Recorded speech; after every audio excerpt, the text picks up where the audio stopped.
All right. Welcome to episode 56 of Hobby Hotline, your weekly call in interactive hobby show. We're waiting one more host, but maybe running a little late. No problem. We still got a pretty good crew this morning. My name's John Newman, Sports Card Nation, Hobby Quick Hits. To my right on the screen, just celebrated his 13th birthday. I don't know I think we got to call him Brody the Teen rather than Brody. Yeah. So Brody the dude. so happy birthday! I know I wished you already, but on air one anyway. Congratulations and the big 1-3. Yeah. So and real happy to have Upper Deck's Chris Carlin with us this morning as well. So welcome, Chris. How's things? Very excited to be here. Yeah, thanks for having me, John. All right. So, Upper Deck, I think hockey right away with hockey. We're in hockey season. How's it going? What do you got coming out? I know Series 2 is it out or is it due? It's due. It's due. Everything's due. Unfortunately, with snowstorms in Texas and global pandemics, it's a pain in the butt to get things out, as every manufacturer is feeling right now. But our team is doing a pretty darn good job of adapting to this. The hockey season obviously started much later this year than normal. Yeah. There wasn't training camps, there was, but they were very short, and we certainly didn't get access to them. So it's just been a strange season, but a cool season. Like, I'm happy to see hockey being played, and the action has definitely been fantastic. The outdoor series that took place last weekend in Lake Tahoe was very cool, but definitely had its challenges as well, and it's much like life. But some of the shots that we got from that event are really kind of breathtaking. Really cool event, and I hope the NHL makes that part of their annual program, an outdoor event like that, because it was really pretty to watch. But with regard to Upper Deck Series 2. We're targeting March 24th on that right now. And again, that was basically designed to give our team more time to let these rookies skate, get great images of them, and get them in the product. So the headline rookie there is from Minnesota, of all places, Kirill Kaprizov. Some good talent for the Habs as well. So it hasn't been that season with one huge superstar like we saw with Austin Matthews, but even in that season there were some secondary good rookies, or Connor McDavid's rookie year, but we also had Jack Eichel and a couple of others as well. So this seems to be a very deep type of rookie class, and it's going to be a lot of fun when that release hits. We've definitely taken a lot of the feedback that we've received from collectors in terms of what they expect in terms of quality and collation and things along those lines. So fans can expect to have a good box breaking experience with that product in particular when it comes out March 24th. Yeah, and you mentioned a guy, Nick Wasika, photographer who's done some great work for you guys. He posted the Kippersoft, which I believe is his shot, and a lot of buzz, a lot of responses to that. And that, like you said, I think that's going to be the one everyone kind of hunts for here in Series 2. My guy, I'm a Rangers guy, Lafreniere, a little quiet. He's young. He's really young, but a lot of time left. Yeah, he did get an assist. He's starting to play better. I think a lot of it, too, is the coach it has a kind of a track record of not playing the rookies for a lot of minutes and kind of ease them into the league. And so I have to temper expectations, but 18, 19 years old, playing NHL just is a feat in itself. No, and again, we talked earlier that, this was a strange season, starting from the draft, So I think a lot of the younger players are still getting their feet wet. And I think we could be in for an interesting race for the Calder in the second half of the season, because I think more and more of them are getting more accustomed to the NHL, the speed of the game, what it takes to be an NHLer, and they're just going to start performing even better. So I think it will be very exciting towards the end of the season and into the playoffs. Yeah, no doubt, no doubt. And I've said this, I like all the sports, but if you ever, hockey's exciting, especially live. If you can ever get to a game live, I know now it's a little bit more difficult, but hopefully, eventually, we're back in the stands, in the seats, and one of the most exciting sporting events you can ever see in person. We here in Syracuse, we even have AHL hockey, and so even that brand, I mean, it's just one step below the NHL, and it's definitely a fun night whenever we go. You mentioned it, Chris, with the pandemic. Obviously, it's given some difficulties to everybody in the hobby, outside the hobby. Kind of speak to for you guys at Upper Deck, how's it made it difficult? How you overcoming some of those obstacles as well as a company? Well, I think the biggest thing initially was a strain on our IT department. Just making sure that people can work remotely and they have the right systems in place, and they did an amazing job because we were able to transition to working from home pretty seamlessly without any issues. So I've been enjoying the fact that things are starting to get back to normal. It was a real challenge with regard to the manufacturing process again, and getting out there. Normally we can be on the line and do press checks and things along those lines, and our vendors have had to rethink the entire workflow and how closely people work together, and they've been affected by breakouts here and there, and had to shut things down, and it just reminds you what a strange time we live in, and I go back to Alexis Lafreniere's rookie card. It's from a photo shoot, and 10 years from now, the Young Guns rookie cards are always so iconic and stay with us, and I just think that that's going to be a really cool and unique card that shows this strange time that we were in, and I'm looking forward to getting out of it sooner rather than later. Brody and I were talking the other day about how much fun shows are going to be once we get back to that, and really looking forward to that and some sense of normalcy. But what we've really seen, and as you guys know, is the most crazy renaissance of an industry that has possibly ever taken place in business with regard to the resurgence of the hobby. And I think people stuck at home, no one could have predicted. I was worried that people would be out of work and wouldn't be able to afford the hobby, but I think it was interesting. A lot of people took their stimulus checks and things like that, and were spending them on new products. Good for you if you can. Otherwise, make sure you're getting your groceries. But it's been an interesting time, and a lot of new money, and the values of cards have been rising like we've never seen before. Upper Deck always gives us an employee gift every quarter, which is a trading card, which is very cool. It's like a bonus. I've held on to mine for a long time. This is the first time I've ever decided to sell them. It's the only thing we're allowed to sell. So I'm selling some of mine myself, and putting that in a college fund for my kids, because I just think that this market is about as high as it can go, don't you think?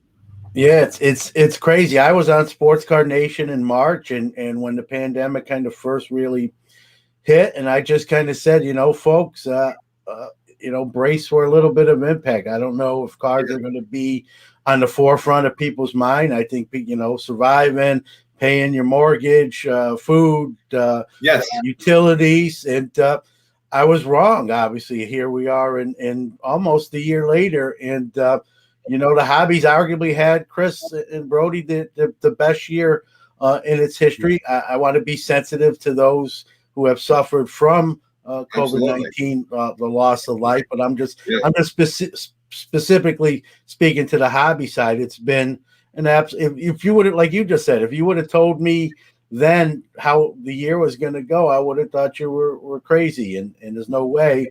And yet here we are. It's kind of the perfect storm.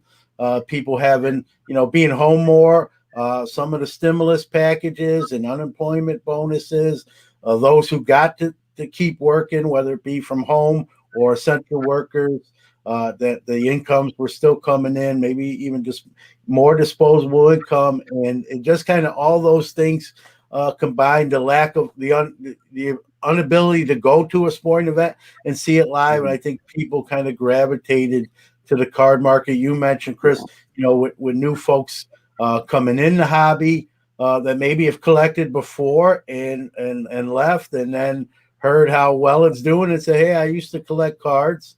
Let's see what it's all about, Stu. And now, let's be honest, it's a lot, with a lot of celebrities and athletes and that are embracing the hobby. It's a lot cooler to collect cards in 2020, 2021 than it was, in 1994. Although I thought it was cool then too, but it's just more mainstream now as more folks in the national spotlight kind of highlight it, talk about it.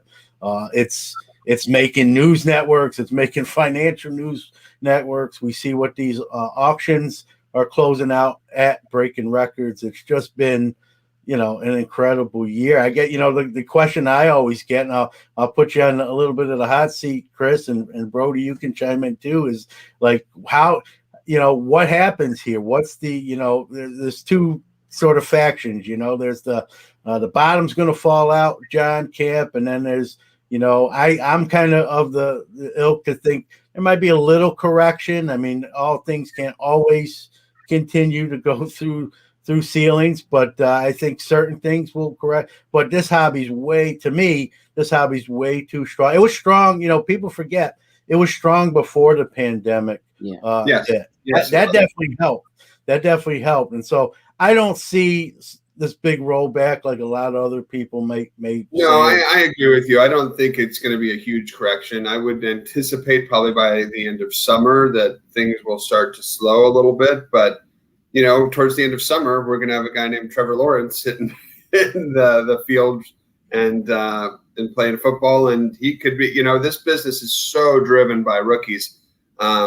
We could have, and we've been blessed with some really good rookie classes. So if we continue to see that happen where some good markets are getting some good rookies and there's just excitement in the category, well, heck, I mean, Zion didn't go to a great market even, New Orleans, and we all saw what that did for the industry. Mm-hmm. So I think that it's one of those rising tides lifts all ships, and hopefully we can keep the rookie classes strong. But more than that, I think that people haven't just dipped their toe in the water. They've jumped in and they're finding that the water's fine in the pool, and it's a fun hobby. I would say that the only issue is the lack of supply. And I think one of the things that our president says, and I think it's indicative of the entire industry, for manufacturers, we're about as nimble as an oil tanker. We see these products, way out there. And I'll take our golf product for an example. We had to start working on that in 2017. It's not like there's a players association for golf. You have to get individual deals with each of the players. It's a lot like NASCAR. It's very difficult. And you signed them to the deals way back then, before the pandemic, So I'm a bit nervous about our golf products because we just couldn't make enough of them for the market right now. We made them for the market back in 2018, which is still good, and there's going to be plenty of product. But some of the pre-sales I see on the boxes, I just scratch my head. It's crazy, and it's certainly not Upper Deck charging that. It's just indicative of the lack of supply and the high demand. And my fear, and we're very cognizant of this at Upper Deck, but my fear is that we might see a situation. What would lend to a correction quicker is if manufacturers do produce too much. And I think that it is a very, very fine line we tread, because nothing could screw this whole thing up quicker than just turning on the printing presses and having another situation like we had in the 80s. So I'm hopeful that manufacturers respond to this appropriately and know that we need to make a bit more, but we don't need to make too much more, if that makes sense. Well, yeah. Go ahead, Brody. Okay. I think the most interesting thing is, we're the hobby's probably around here in 2016, and now we're all the way up here. Yes. But I think it might dip a little bit, but then it's going to kind of even out. It's still going to be crazy. I think the most interesting thing has been the breakers. I think it'll be interesting to see what happens with the breakers when live sports come and people are going to bars, watching games and betting and going to actual games. Because the breakers, they actually exploded during this time with especially like early COVID when nobody had nothing to do. So they were just sitting watching breakers rip cards, getting into breaks. So I think that's going to be really interesting to see what happens with that. Yeah, and I think you're right there, Brody. I think there's more to it than that potentially with more in-game type of integrations potentially. There's a lot of money entering the category and people looking to invest and do new things here. You look at the success of NBA Top Shots, which is something I think as collectors think is just crazy, but it's another sign that fans want to engage more with sports. They want to invest more in sports and be a part of the game themselves. So it's really interesting, I think, where the next 2 to 3 years could take the hobby and make it even more mainstream. Yeah. Which is crazy because I often think of the hobby as like my little band that I hope never gets too popular, Now it's like, your little secret. Oh my gosh, they're selling out stadiums, So it's funny because I think we all have that attachment to the hobby. Like this is ours, but now it's for everyone. So that's unique and kind of fun. And you make a great point, Chris. We've seen, things just exponentially increase. Non-sports, Marvel has went through, and it's you already mentioned the golf. It's not even out yet, and there's a buzz about that for you, which is good. That's a good thing. The prices, like you said, that's out of your control. There's nothing you can do about it, but it's nice to see that it's going to be an in-demand product. And which one's the first one? Is it Artifacts? If my memory Artifacts, right? then SP Game Used, and then to a third product we haven't announced yet. But it's funny that you say that, John, with regard to just the way the market's going. Because again, I think that there are other categories that haven't been that traditional collectors like myself don't think about. I only think about it because I work for Upper Deck, but non-sport cards, Marvel cards, Bond has been a tremendous license for Upper Deck. And we, on our EPAC platform at upperdeckepac.com, we launched Marvel Masterpieces last week. It is already sold out, which is insane. So, and in fact, if you look at Upper Deck EPAC, the news section, we always announce the sellouts and things like that so people know what's no longer available. But that has been a lot of the news that we've been sharing as of late is this is sold out. This is sold out. So even our marketplace that we created to be, have product to sustain collectors is drying up very quickly as well because of the influx. We're seeing an influx of collectors not only in the US and Canada, but internationally as well, especially in Europe for Upper Deck with regard to hockey card collectors. But it's really interesting the data that we can extract from EPAC is that there is a lot more cross collecting going on these days than there ever has before. So you'll see a collector trade on EPAC a Connor McDavid Young Guns rookie for a 1-of-1 sketch card from Marvel for a coin from Grandeur. It's something that we always thought that, all right, this collector is oil, this collector is water, when really it's a more viscous type of solution, and there's more to that. So it's funny how collectors have evolved as well, and it's not just one thing that they collect. We collect what we like. Yeah. And well, now you brought up international, which I think is interesting. There are card shops everywhere nowadays. I just saw there's tons in Australia. I saw one in Greece the other day that looks really cool. Yeah. It's crazy. It's gone everywhere. Yeah, that Greek shop is nuts. I did an Instagram live video with them at 10 o'clock my time. It was 8 o'clock their time, and that's on at Upper Deck Sports. I would recommend people check that out because that shop is nuts. It's all of the jerseys are embedded into the walls, and they use the Supreme Hardcore product Upper Deck did. His decor, it's awesome.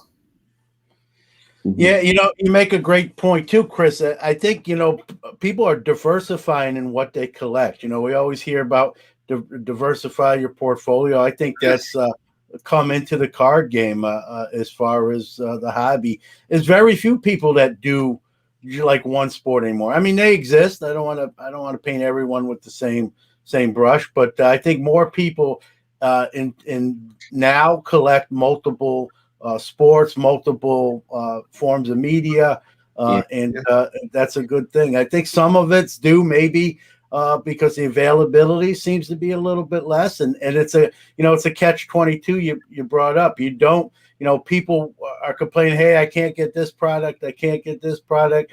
Can the companies make more so I can get it? But you got, like you said, you want to be careful there that you don't keep the presses running, because we know what happens if you're old like me. You know what happens. In collectibles, too much of a good thing is a bad thing. Yeah. Yeah. So you got to be careful. Be careful what you wish for. Sometimes there's repercussions to that. I think Upper Deck, yourself, are doing a great job.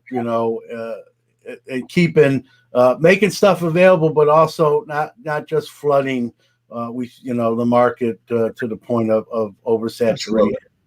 I got a couple guys calling in. Is it all right to take a couple questions? I know they're Upper Deck. Yeah, let's move on. All right, let me bring on James Hummel. Perfect. James, welcome. What, James? James. Hey, what's going on, guys? How are you?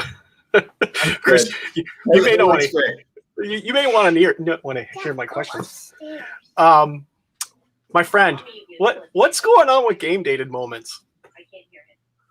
Yeah, so Upper Deck Game Dated Moments are a program on ePack where each week we'll select anywhere from 2 to 4 different moments from that week to become part of this series that is released every Friday. But yeah, we thought that now is a good time to switch it up because it had gotten a little, I wouldn't say stale, but there wasn't much chase to it. It was just kind of very vanilla. So we did put some chase into it. We limited it more.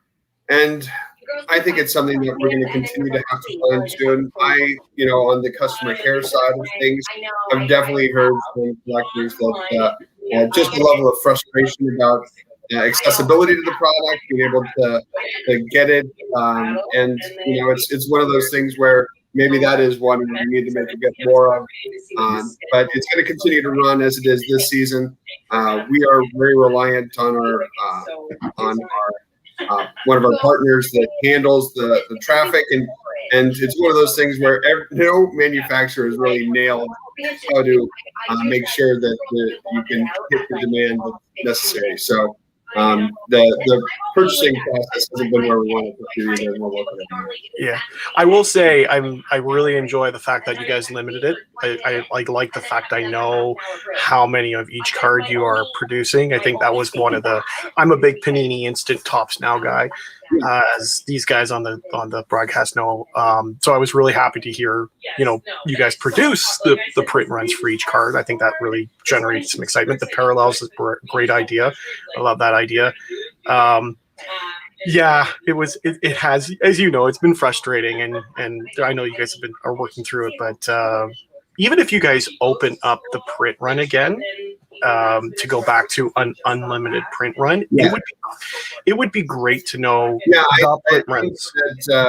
You've definitely seen that what's happening this year isn't a good customer experience for our fans right now. So they are partner either needs to nail the purchasing process of it, or we need to just extend the series a bit more. Yeah, I agree. Yeah, no, but love it. Like I said, I'm in one of these moment collectors, card collectors. No, I mean it's fun. Like I just saw the moments for the outdoor games, and there's a cool one of David Pasternak with the glasses, and from his interview where he was saying we were all listening to Barbie Girl. So yeah, I think I agree with you. Moments are definitely cool, and it's a fun way, if you can put together the entire set, to kind of have this stuff that chronicles the season in a way that none other has. Yeah, absolutely. All right, great to hear. Keep it up. All right, thanks, James. Thanks, guys. All right, we got another gentleman. I'm going to bring him on. Greg, he's also got a question about the cup. I'll let him ask it. Hey, Greg, welcome. Yeah, hey, thanks for having me on. Yeah, I been in the card game for a little bit now, and one of the things I picked up on very early was just how premium of a product the cup hockey was. It really, I just haven't seen another product on the market at that price point that is so tailored into what their customer is looking for. and produces such a high quality product to support that sport and the athletes of that sport. I really think the cup is kind of the pinnacle of that in all of the card game. And because of that, I'm always eager to see when it releases, to see what it looks like, see who's involved in it. And this year seemed like it took a long time to release, and I'm assuming that had a lot to do with the pandemic and the challenges with that. So I was just curious of, how big of an effort did you guys put into making sure the cup still released this year, because it is such a flagship product? Well, one of the craziest aspects of that product, the cup, is that each tin is hand packed by our staff, and it's not just some minimum wage staffer that we have do this. It's the team that actually built the product, who knows the checklists and the values, and that's really important. That's so cool. They get to do it. They get to design it, make it, and then they actually get to pack it out for the fans of the product. That's pretty unique.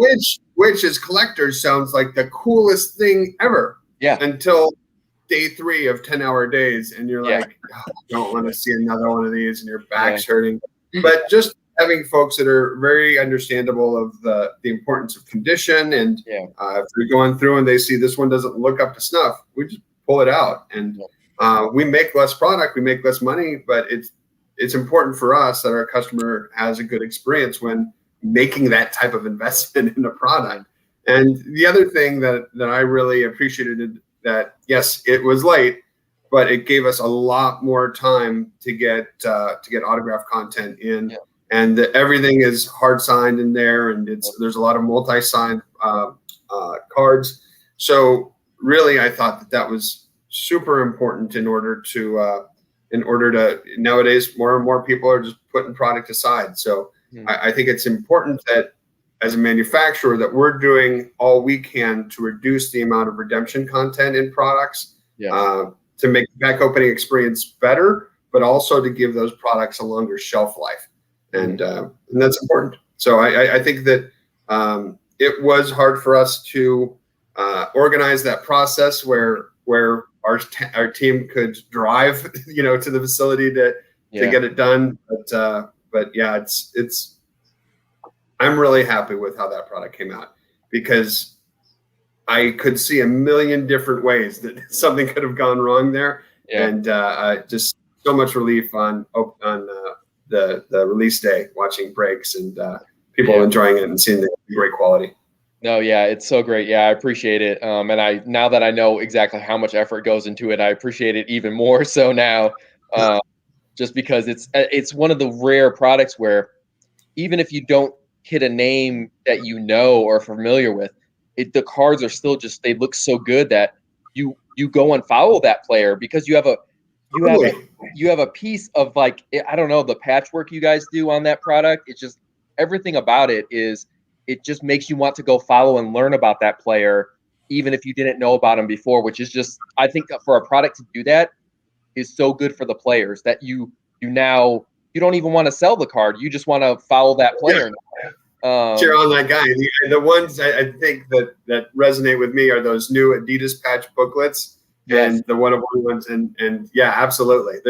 You get a C-level player and you're still like, I don't care. This is cool. I'm going to turn this guy on now. Yeah, and now with the access to players being so open, you can actually learn about who these people are. So it's not you're not upset necessarily about their stats being bad anymore. You're like, oh, this is actually just like a really good person, and we can you can see them getting interviewed on YouTube now all the time, and them being actually themselves. Greg, I can't tell you enough how much I've worked with all different sports, and the hockey players are by far like the easiest, most fun, most respectful guys you want to hang out with and have a beer with, and sometimes they will. And it's just awesome. They're just very down to earth and very appreciative of their fans. So yeah, I love working with our hockey players. No, I've loved just getting involved in hockey as not being I'm very fortunate. I'm from Chicago, so I had a little bit of help. Brody loved the Blackhawks. There you go. Yeah. So I had a little bit of help getting into hockey with the Blackhawks, just being the most dominant of a decade. But yeah, it's just the players, the access to them, the ease to it. And when you already have that stuff set up, because I mean, that's what the NBA season knows. The more access they give to the actual personalities of these players, it just makes them make more profit. But NHL's been doing that forever. Their players have had close access to their fans for a very long time. So they're kind of ahead of the power curve on that. Yeah, and I think even now with retired hockey players, like you're seeing more about who they are, like Biz Nasty, Paul Bissonnette is Spit Chicklets has opened the door to everybody. So yeah, it's a whole different experience with regard to how players interact with fans these days, and it's fun. No, yeah, awesome. So thanks for taking my question. Just want to say how much I love the product, and it looks great this year. Absolutely, appreciate you, and thanks for all your support. Thanks, Greg. Yeah, great. The cup is tremendous. I do an award show, once a year. I've done 2 now on Sports Card Nation. That wins, high end hockey every year. It's not even close. And we probably should just rename the award the Cup Award, and let whoever see who the next one would what the next product would actually come in second. But like Greg, I'll echo what Greg said. Just tremendous looking cards and fun. I like to just go on YouTube and watch it get ripped open and see what comes out of it. So absolutely, yeah. So. We got the National scheduled for the back end of July. I think everyone's crossing their fingers. We got the vaccine now on the market. Some early results are on the positive side. I mean, obviously, Chris, Upper Deck's a big part of being at the National and a big presence there. Your kind of thoughts? Do you feel like this is going to happen? And how might it be different, even if it does, for you guys and everyone else? I think the show will happen. I don't know that Upper Deck will be there, unfortunately. I think that we are being extremely careful with regard to staff travel at this time. But I don't know what the next few months are going to hold as everyone. We are producing a summer promotional set. We've titled it. So whether we're at the National or not, we plan to have some promos for that are very similar to what we've done in the past. But I think the National is going to be crazy. I think that people have been cooped up, collectors have been cooped up, and those who have been to the National before definitely want to go back. And then you have this new group who are, so excited to be re-engaged. And man, I think it's going to be one of those situations where, they're tapping out every day in terms of who can come in and how they have the flow going. It's going to be a very busy time for our friends at the National for sure. So I just know that I just don't know if it's going to be as manufacturer heavy as normal. I think it'll be a lot more trading. I think it'll be a lot more vendors and collectors and resellers. So it's definitely going to be one that I want to go to very badly, but I just don't know where we'll be with this pandemic and as a company where we feel safe to put employees on a plane, especially if they have families. Mm-hmm. I think really interesting. I think it's going to happen. I heard reports just today that the White Sox and Cubs are planning on having a certain percent of fans opening day. So, I mean, if that's true and that happens, that's looking good for Chicago National. I mean, it'll be interesting, though. Like you said, a lot of people want to go. It's been a long time, in 2 years. But, I mean, you're probably going to have to wear masks. There might be a certain amount of people that can be allowed in. Maybe no autographs, or it might be, you drop your item off or something like that. Because, I don't know. It's got to be different, no matter if it happens or not. It'll be interesting to see. Yeah, and I'll speak for myself, but I think I'll probably echo some other sentiments. Man, I hope Upper Deck gets was there, but at the same time, kudos for putting people in the human perspective over putting safety first. Like no one can argue with that. I think if you did, you're being foolish, and so I understand it. So it'll be disappointing, but at the same time. definitely can understand putting families and people's personal safety ahead of anything else. That's just a no-brainer. So kudos, for being like that and whatnot. Rich Klein's got a question. I'm going to put it on the screen. Usually comes in. He says that sets up an interesting question for Chris. With the NBA doing sales on highlights, is there any plans for Upper Deck to do something similar NHL-wise? Well, I would say that Upper Deck has always been one of the things I enjoy working about it with Upper Deck is that the company is just extremely innovative, and we're always. Sometimes people will say, "Well, you have an exclusive for hockey, so there's no competition."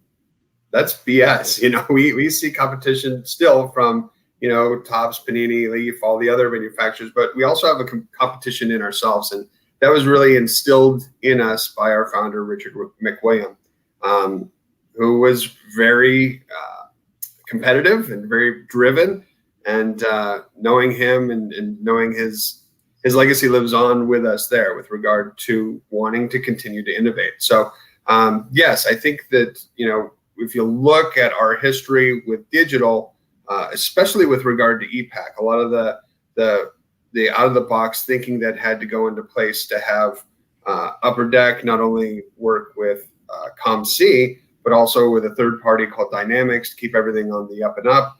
It's just, that's innovative thinking, and it's something that has made that platform really, really beloved by collectors around the world. So yeah, I think that Top Shots has shown us, hey, here's this other unique opportunity. We don't want to drift too far outside of our lane and what we do best. I think that we've definitely experimented on things that with regard, one that I remember fondly is Upper Deck U. It was a massive multiplayer online game, and you know what? We're not Blizzard. We're not one of these gaming companies. We're a trading card manufacturer, so we need to stay true to that, I think, first and foremost. But yeah, one has to look at these opportunities as potential ways to drive customer engagement and create new products. But we need to do it the Upper Deck way. We need to do it with our own unique spin, and I think that's what you would see from us in the future. Yeah, no, I appreciate that. I think Upper Deck, I think great products, great customer service, hands down, probably, not probably, best in the biz. And then I think philanthropy. You guys go over and above board, helping some less fortunate out. Random acts of kindness. I was a recipient of one of those about 7-8 months ago as well, and brought me to tears. A grown man crying, and I see you do that for a lot of other people, and it's refreshing. Just kind of speak to that. Anything going on currently too? You want to get the word out there? I definitely want to give you that opportunity as well. Yeah, thanks, John. The Heroic Inspirations program is something that's really near and dear to me. Basically, it was started as a way to shine a light on people who are card worthy but would never have a trading card otherwise. It started with a young man named Jack Hoffman and out of Nebraska, where he, I think he was 8 at the time, had pediatric brain cancer, but diehard Nebraska fan. And he got to go into the spring game for the last play and ran, and you see it more now, but that was the first one. And I was watching the highlights on ESPN and getting goosebumps, and I was like, damn, that kid needs a trading card. And so, we reached out to the family, and they were thrilled at the idea, and we got approval from the school. And the picture on the card is actually one his father took, which is incredible.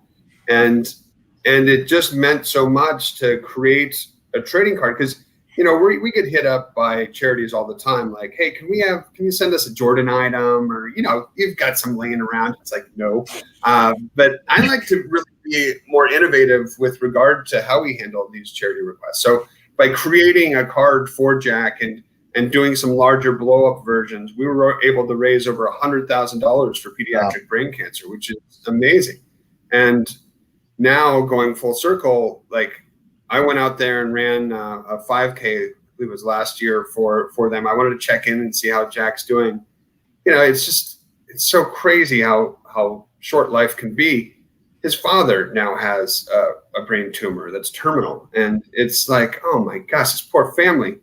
But it reminds you, I often say to people, collect what makes you happy, but just take enjoyment in the day, because every day is a gift for sure. So I think that that was our first foray into that, and I worked on a lot of these projects kind of in the evenings. It wasn't something that I could take time for during the workday. So it was one of those passion projects, and we have this area at Upper Deck called the Wall of Inspiration. So it's every one of those types of players or personalities that we've done. And during the pandemic, we had a bit of time to rework that area. And I went in the other day, and I just had to pause and go like, oh my gosh, there were 22 of those. I started doing this back in 2016. So we've helped 22 different families out, with these types of trading cards, and it's really powerful. It says something to the power of this hobby and what it can do. So you just have to get creative with it. So the one I'm working on right now that I'd love to talk about is called Indigenous Rookies. So there are a large group of Native players in Canada who are part of First Nations communities, Indigenous communities. And, on their reservation, it's very hard to even get hockey equipment. But there have been several Indigenous players who have made it to the NHL, and many never had a rookie card. So I'm working with members of the Indigenous community in Canada to create a set of cards for First Nations and Indigenous players in the NHL who've never had a trading card before. And that is going to be something really cool to be able to, we talk about how do you grow the hobby? Well, this is a market that, we've never done any outreach to, really. So to create a set that's inspirational and lets those youngsters know, hey, I could make it to the NHL someday. Here's players in my community who did. I think that's going to be really powerful. So that's been delayed a little bit with the pandemic, but that'll definitely be out within the next year. And I'm really excited to see what that does for the market. But last one is just those Upper Deck random acts of kindness. I think that I was talking to someone the other day. One of my favorite quotes is from Mother Teresa, where she said,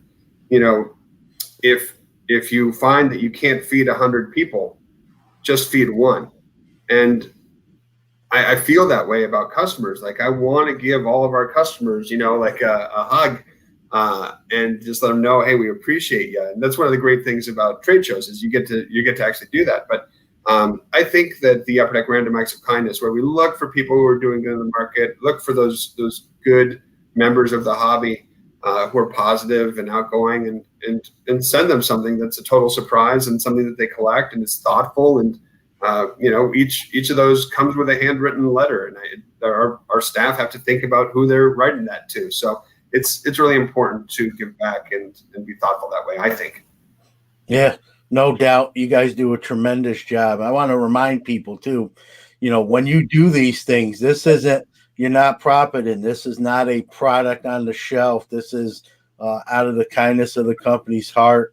And you take the time not only to do it, the production cost to produce these items. It's not done for profit. And that's saying a lot, especially, customer, 2020, and I know we're in February 2021. Customer service has not been, it's not a great year for customer service across all industries, not even just the hobby.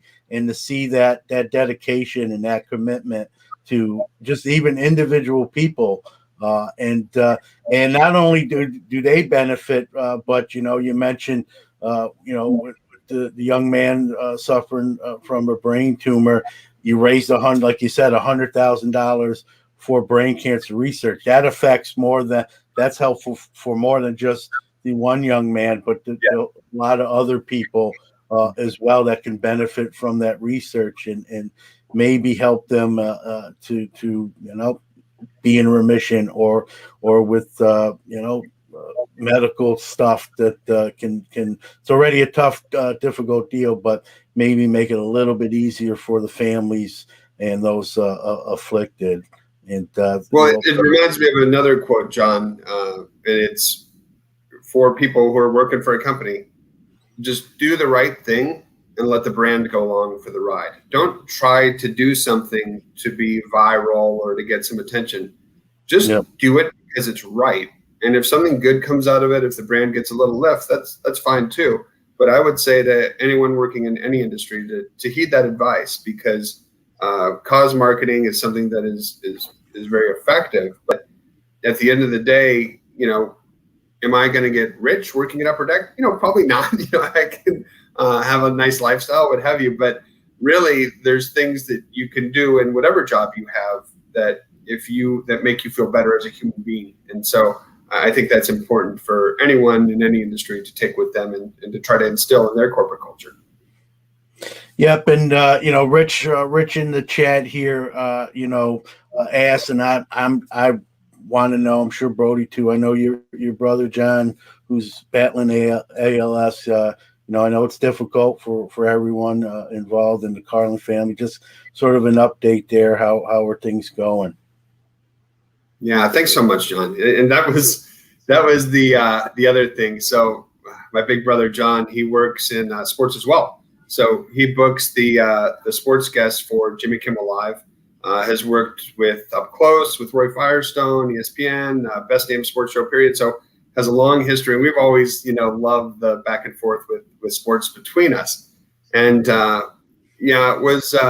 it was one of those weird moments where we created a Heroic Inspirations card for him. And I'm walking in on the wall. I'm seeing all the people that we've helped over the years. And I see him in the bottom right corner. I was like, like tearjerker. But it's, he's doing okay. He has been blessed, I guess, to have access to some really talented folks in the ALS community. And he's lost the ability as of recently to walk and even stand up. And that's been, I think, the hardest thing with ALS is it just takes a little bit away from you every day, and something you can do today, you might not be able to do tomorrow. So he's got great days where, he's surrounded by family and friends that love him. And then he's got days that are tough, where it's like, this is really hard and I'm losing a little bit every day. And now I have bed sores, and what do I do with that? So yeah, there's a lot of challenges with that. And my parents have been amazing, being there with him most of the time. And that's how they want to spend their time, and God bless them for it. So yeah, I just saw him this last weekend. It was great to have my kids up there and spending a little time with him. And it's a difficult time for the family, but we're working through it, and everything will turn out okay in the end, I'm sure. Yeah. And I think I speak for a lot of people, we send our very best. We're thinking about you, John, and all the family, No, I cannot thank people enough for their support during this time, emotionally, through prayer, through donating to his GoFundMe. That's one of the things that's been so crazy, is just how expensive care is for someone who can't walk or use their arms anymore. So that's been a big blessing for sure. How the hobby community in particular, I'll never forget that. Yeah. Well, again, if you need anything, you do plenty for others. It's all right to ask in situations for sure like that. So, all right. So let's kind of bring it back. Hobby wise, with golf, you mentioned, what the process it is. This isn't something that just started last year. You mentioned even the ball got rolling in 2017. This is not your first foray into golf. You're coming back. You mentioned some of the difficult, like these. You have to initiate contracts with individual players rather than like teams or a players association. Yes. How many people to get something like that done? How many people are involved? Talk about some of the legwork that goes into that process. Oh man, it is involved, and our team is so creative. There's players that won't do anything for less than $1 million, and it just doesn't value out. Golf is there's some big prize money out there, so yeah, you don't always have the funds to go after certain athletes, and everyone wants to be paid what Tiger's paid. It's like, well, you're not quite there yet. But our team is very good at negotiations and creative. If they have a charity, what can we do tie in there? So it is a very involved process. It takes a lot of people. We use all the resources at our fingertips and beyond in order to get access to players and teach them about what it would be like to have collectible cards and things along those lines. So it's not something, we're not going to just be able to turn around and do a 2022 golf series. It's going to take a little while. And I was talking with our team about that yesterday. This is obviously going to do well. How are we going to back it up? So I think golf is one of those products where in the future it'll probably be every 3 to 4 years, I would imagine. You don't just have a huge crop of rookies every season like we see in other sports. So it's good to let some time go by, and again, for our team to try to approach different signers, different players, and bring different athletes to the table. And we mentioned Artifact should be the first one to be live. What a target date on that? I know obviously with the pandemic that puts everything up in the air, but an ETA. Yeah, it's a bit of a moving target right now. I'm telling folks late spring, early summer to start seeing these. But once we hammer out the dates, we'll definitely communicate that through our social feeds in particular. One of the big things on this, again, is getting all of the autographs in-house. And the cool thing, I think, is that when we are sitting down with these players, they are signing artifacts, SP Game Used, in this third product. And that will make for less redemptions and more live autograph and product. And it should be really good. So I'm excited to see those releases hit. I know that they're going to go off like gangbusters, and it's going to draw, a lot of new people have come to the category, and I think they're going to want to collect golf as well. So it's, as we talked about, cross collecting. I think that's definitely one that almost if you're a baseball, basketball, football, hockey, motorsports, I think everyone appreciates some of the players in golf on Sundays. Yeah. Is there a lot of retired players, or is it a lot of current, or is it a little bit of a mix? Yeah, I mean, we were going after some of the bigger current players, so who've never had cards. So Morikawa, DeChambeau, those types of players were key for us. Obviously, Tiger is one that's out there. Some of the other players, retired players, will be in the mix. There's females in the mix. So it's a nice cross-section of different types of players, and a little bit of something, again, for everyone. Mm-hmm. Nice. I look forward to seeing the daily rip, Brody, and you're ripping a packet at Upper Deck Golf. And, a pack of artifacts golf to do on the rip. I'm excited for that. I know a guy who might will hook you up with a box. Hopefully, I don't butcher as many golf names as I will hockey names on tonight's Hobby Life show with Chris Carlin. Make sure you guys check it out. Yeah, there you go. Yeah, I think you did pretty good. You did pretty good, Brody. We'll see. You just watch. It's gonna. There's gonna be some where you're just gonna be like, wow, Brody. Yeah, I was telling Brody, like, I'm so envious of the fact that there's social media and how cool is it what he does. But what I really love about what you do, Brody, is how you make it geared. Your show is geared towards kids, and I can't wait to watch that show with my kids. I think it's a really cool way to expose the hobby to the next generation of collectors, and it's something that we at Upper Deck definitely want to support. But I just, as a collector, think it's really cool too. So I think what you do is great. So kudos to you and your whole team / family.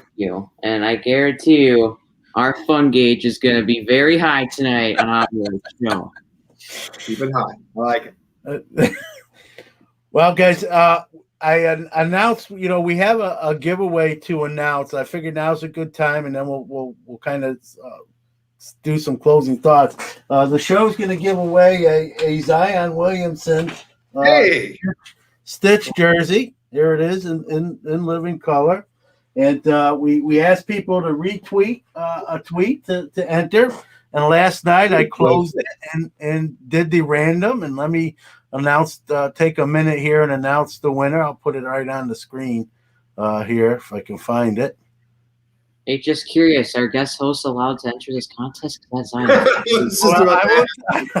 I will tell you that they can enter, they just can't win. So here is our winner. Unfortunately, Brody, it's not you, but congratulations to Carl Dykstra at Dykstra Carl on Twitter. So I don't know if he's watching or is going to watch later, or maybe even hear this on the audio version of the podcast, but we'll give him a day or two to reach out. If not, we'll reach out to him, get his address, and then get the Zion jersey headed his way. Congratulations, Mr. Dykstra. That reminds me of a funny story, John. One of my first events with Upper Deck, we went out to Philadelphia. It was a trading card show. I don't think it was the National. I think there was some other card show that was, just below the National Sports Fest, I think it was called. Yeah. And we go out to Philadelphia and Upper Deck. We take out our distributors to a Philadelphia game and baseball and Phillies. And we have a suite and all our distributors are happy. And our head of PR brings in Lenny Dykstra. And everyone's like, oh, this is so cool. So Lenny's hanging out with us. And again, this is like 20 years ago, and the head of PR says to me, "Hey, Chris, your job is to just keep an eye on Lenny and make sure he's engaging with everyone here." And I'm like, "Yeah, this is great. How cool is this? I'm hanging out with Lenny Dykstra and we're in this suite." And then I'm watching the baseball game. It was a really good game with the Mets, and turn around and there's no Lenny, and the head of PR goes, "Hey, Chris, where's Lenny?" And I go, "I don't know." So I go looking around the vet for Lenny Dykstra all over the place. I find him in the bathroom, having a cigarette and signing autographs for fans. It's like, "Lenny, come on, you gotta get back in here. You're gonna get me fired." And I was able to corral him, round him up, and bring him back in. But seeing Dykstra on there reminded me of that story. You had one job, Chris. You had one job. One job. I challenge anyone, keep an eye on Lenny Dykstra. See how well he's he's a former Met. He's a former Met, so I'm very familiar with Lenny. He's a crazy guy. Like he's definitely an interesting follow. On Twitter, you might don't always let the kids read what he posts, but you can't ever argue that he's not being himself. He's always been true to himself. So, absolutely, Chris, I gotta, I'm hearing a rumor that there's going to be another genre that Upper Deck's going to be doing in I'll just say in a square playing, Matt, if you will. I'll put you a little bit on the hot seat. Anything you can tell us pertaining to that? Yeah, I think that's one of the things that's so interesting with social media now is you can see players or athletes or leagues of such, signing items for manufacturers before a formal announcement has been made. And I don't have anything that I'm comfortable sharing there at this time. But I would say to everyone, Upper Deck is extremely aggressive with regard to bringing on new licenses. We have our EPAC platform, and we want to have a more diverse selection of offerings to meet and exceed the expectations of all the fans on there and to bring new collectors into that platform. I think that this year in particular, outside of golf, fans are going to open their eyes to some new offerings from Upper Deck.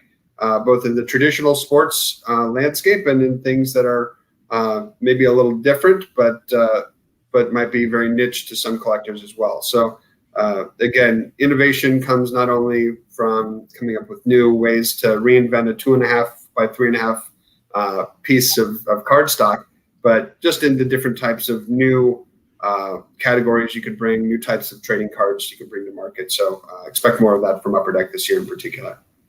Well, I'm excited to see it, whatever it might be. And, and all the stuff we're accustomed to seeing from Upper Deck, and I'm excited even for the golf when that finally hits the streets, as they say, and I'm sure it's going to be with Upper Deck's name on it. It's going to be a great product, a great brand, and be fun to see what comes out of that thing as well. Chris, I want to thank you. Brody, thanks for being on today. It was great having you, and enjoyed it.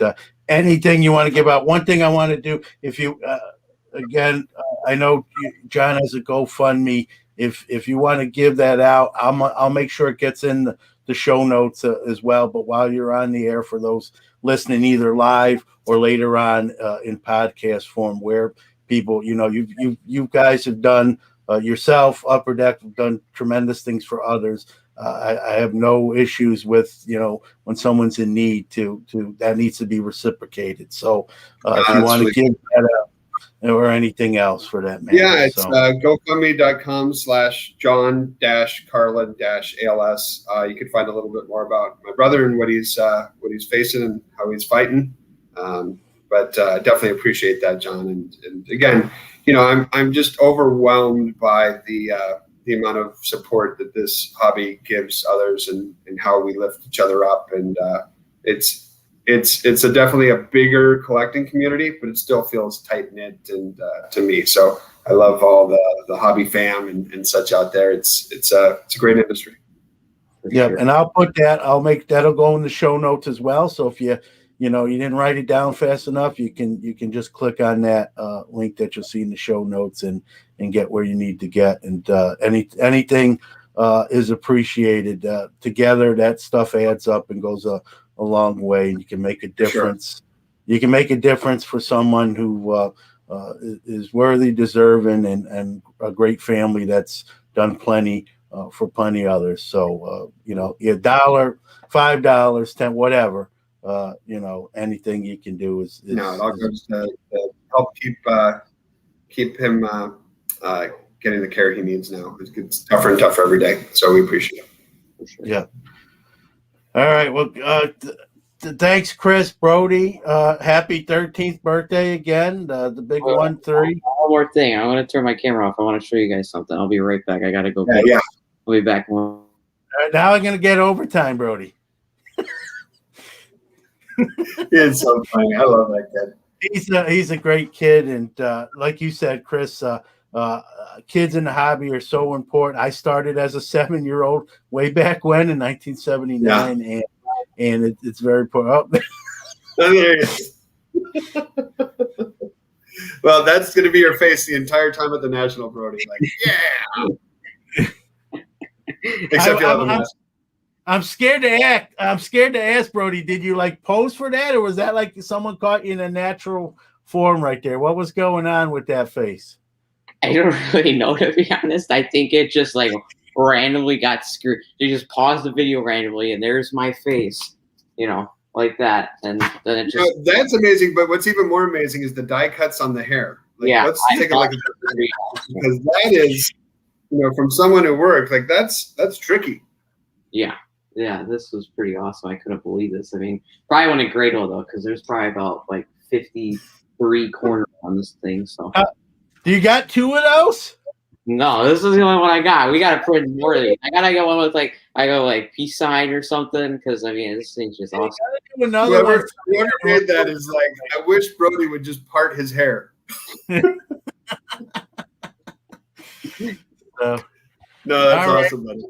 Well, we'll end on Brody's high hair note right there. And again, happy birthday again, Chris. Continued success with Upper Deck and what's coming down the line. Stay safe, stay healthy. To everyone out there listening, either live or in podcast form, thank you for giving the show time. Remember, we're live 11 a.m.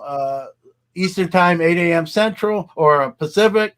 And if you don't catch us live, you can always catch us after the fact on your favorite podcast platform.